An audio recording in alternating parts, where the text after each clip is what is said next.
A couple things I want to accomplish today. First, it's that time of year. We're ready for the first mow out here at the cabin site. Probably a little past due, but I think we'll be all right. And then once I get that done, I'm going to head over to the cabin and try to peel some more of that roof off.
Stand up in here.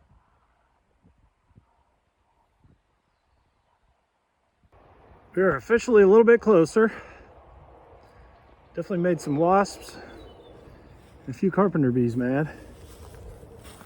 So I've got that first row off. The second row, pretty short. I think they're 3x8 sheets.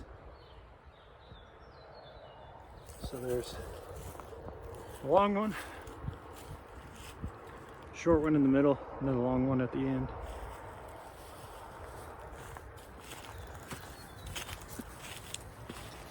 And on the back side, we've still got the shingles. We're gonna have to move all these panels. I don't know what we're gonna do with them. Might lean them up against those T-posts back there. Keep them up out of the way, out of the dirt. Then we can back the trailer under it like we did last time. It seemed to work out pretty well. But I'd say, in a good day, we could pop this roof off. What we'll probably do though, because I'm concerned once we get all the roof panels off, the whole stability of the building is going to be a lot less. So what we'll probably do is finish row on that side, peel the shingles off this side in a day, and then come back on a long day, pop the deck off this side, pop the rafters off, lay the walls down. Not sure how well the walls are going to come down, but I guess we're going to find out. And probably haul the walls over intact as much as possible. Probably wind up taking them completely apart to reframe, but no point in taking every single board a piece from every single board over here until I know what we want to do with it. But we are getting closer. And all we have to do is rebuild it. You ever start one of those projects and you get to a certain point and you think, why am I doing it this way? Yeah, me neither. I think we're gonna haul those few pieces of plywood over to the cabin site, lean them up against the tree, call it a day. See you guys next time. You guys are never gonna believe what happened. Driving on the way over here, I turned and, nah, I'm just kidding. I'm sure a lot of you were screaming at your screen, that plywood's gonna hit your tailgate. Before I took off, I moved it back. We're good.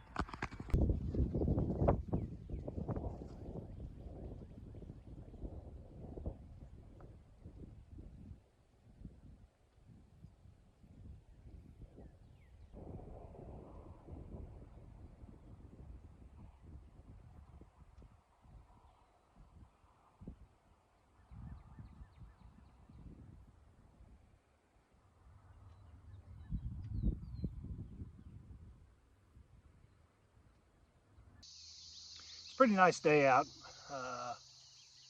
It's right at about 70 degrees, sunny.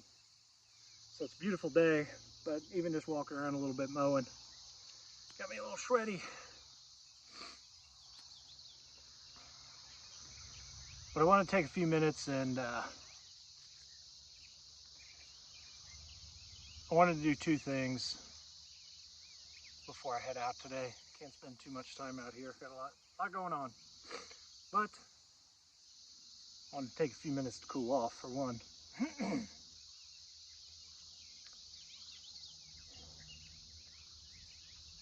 But two, I wanted to take another swipe at the topic of identity that I brought up a few videos back. In that video, I was pretty heavy on who does God see me as a young son of his. And I haven't got into it much, but I do want to start talking mental health a little bit more. A little over a year ago, both my wife and I, and I'll get more into it later, but we decided, you know what, we both really need, there's gnats everywhere. We both really need to take a look at, and I'll credit her, she was the one that really kind of was convicted by it first, and took a little convincing for me. But we really need to take a look at the state of our mental health. Just like everybody, we have stresses in life, and it just, at least for me, I got to a point where I was in a stressful situation. I had stress, I had anxiety. Once that was resolved, a lot of that stress and anxiety, I was going to say it went away, but I think a better way to say it is it just kind of went dormant. So that when the next stressful situation came up, it was just adding stress on that dormant stress. And I remember thinking multiple times, you know, I'm only 40-something years old. And if my stress is going to keep compounding like this, I don't know how I'm going to do it. And I really kind of got to a desperate spot.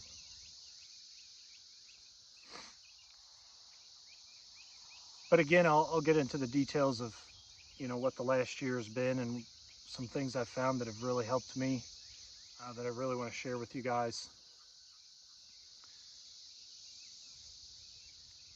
But I think, at least the way my brain works, I need to lay some groundwork for that before I really dive into it.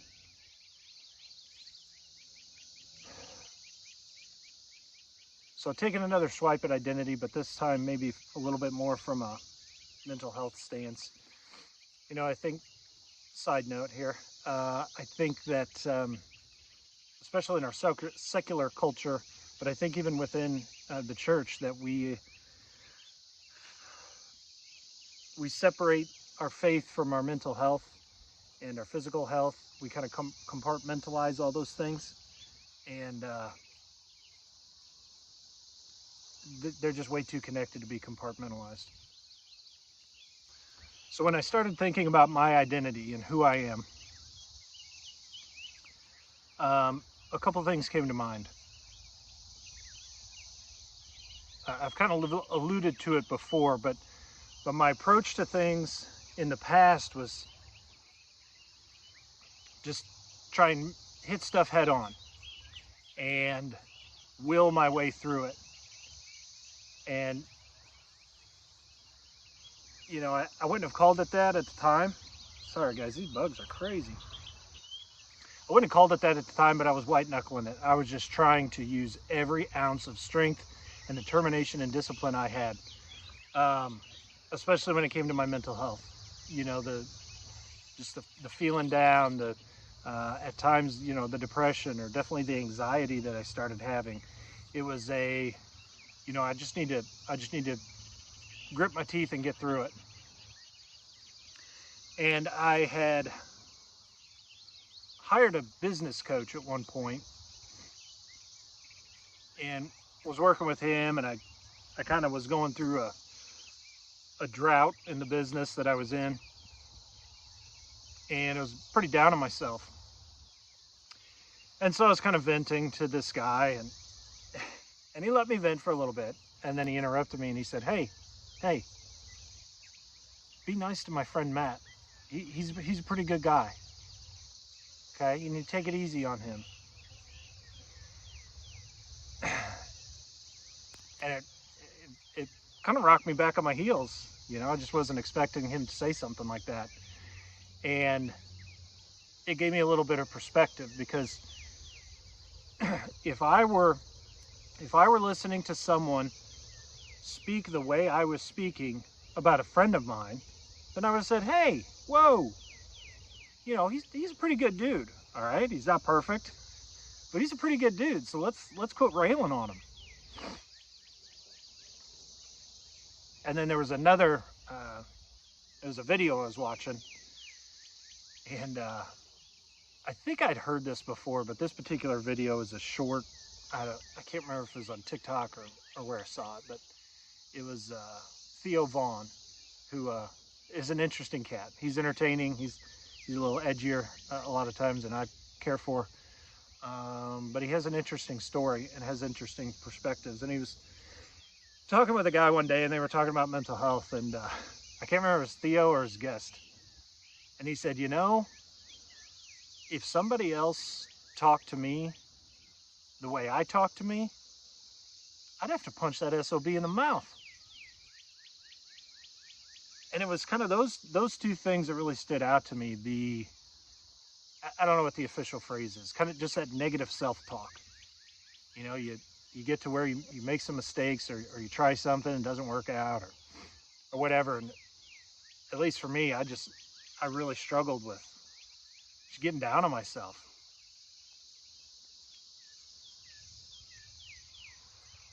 And so when I think about what does my identity mean, kind of more from that mental health lens,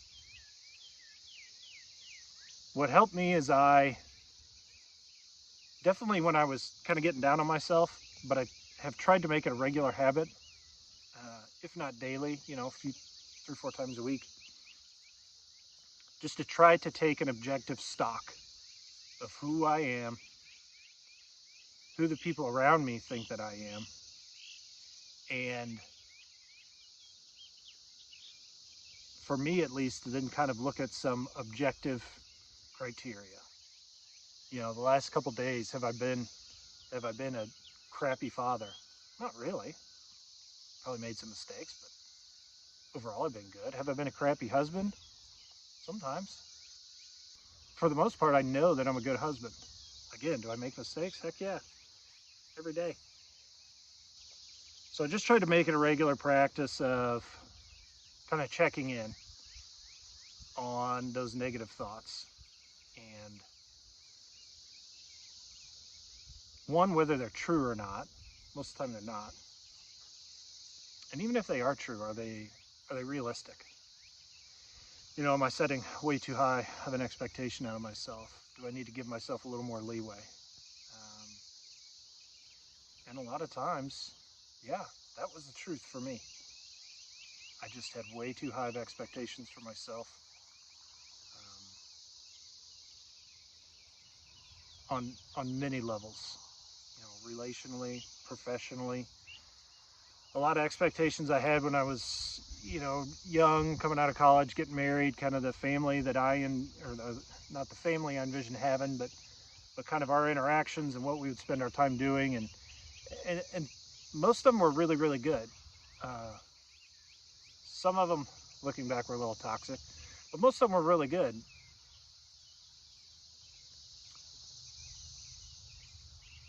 But being realistic about those expectations. And so again, I kind of just wanted to come at the topic of identity from a different angle. And I genuinely hope that, if you struggle with those same negative thoughts, those same thought patterns about yourself, you got to take it easy on yourself, man. I'm not saying give yourself permission to be lazy or, whatever. But I think there's a lot of us out there that drive ourselves way too hard and way too fast and have way too high of expectations. And we compare ourselves to our perception of other men or other families. Social media is no help on that front, right? I think it's important that we have goals and it's important we're driven, but man, sometimes it's okay to just take it easy on yourself. You're not a lazy POS, okay?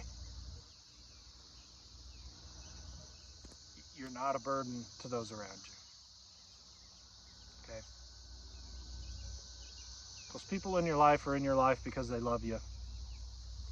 And if you are as bad to them as sometimes you tell yourself, then they probably wouldn't be around. So I hope that helps, and we'll talk again soon.